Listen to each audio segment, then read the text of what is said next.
Welcome. Welcome to Lessons from a High School Dropout.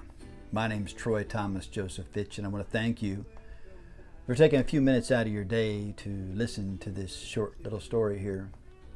We might call it Literature Class 101, but it's a story about Moby Dick and how Herman Melville put some very key words in there to help mystify his writing, but tell us something in his writing. And what he wrote, I want to share is so as this appalling ocean surrounds the verdant land, so in the soul of man lies one insular Tahiti,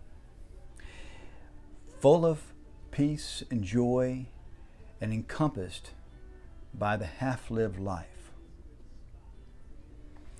You see, what he was really seeking in the book was to reveal the inner self, the higher self of man.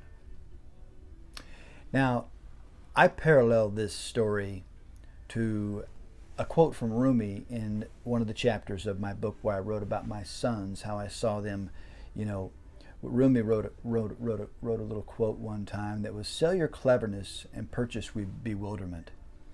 And I observed my children, selling the cleverness and purchasing bewilderment.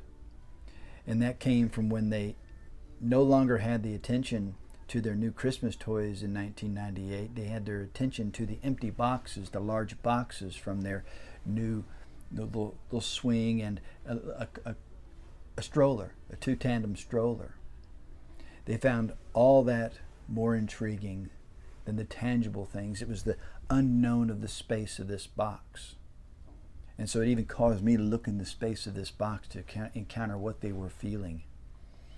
And every moment of your life you have this choice. We can either choose to be a host to God or a hostage to our ego. And I wrote in my book a story about how I felt many of us, our egos start to grow somewhere in our mid to late 20s and early 30s as we have more accomplishments that achieve us things in life. But then we start to get too attached to those things that we've been able to achieve and purchase and acquire. And I found myself telling the story of how I began to shift from the things of life and my whale that I had, where I had all the Titleist ball cap, the Jack Nicklaus shirt, and the Johnston and Murphy, golf shoes, and the golf bag had to match it all. I was like this showman along the tree line trying to find all my balls that were in the woods.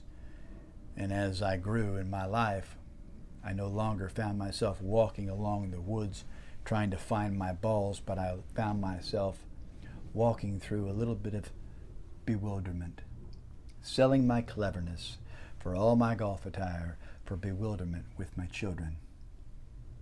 And then I told my children as they got older, I says, the day that you guys want to, kind of push me to the side and you want to venture out into the world, I'll be putting my black socks on with the khaki shorts and pulling them all the way up to my knees and walking through your school with them on. So that was my way to keep them attached to me, because I enjoyed it so much. I didn't want them leaving the nest and having this vacuum that you have. But sell your cleverness and purchase bewilderment.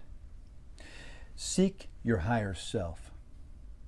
It'll pay you greater dividends when you experience that unknown and the deepness of your soul, and you find yourself bringing yourself to a consciousness of love and kindness and sharing it around the world.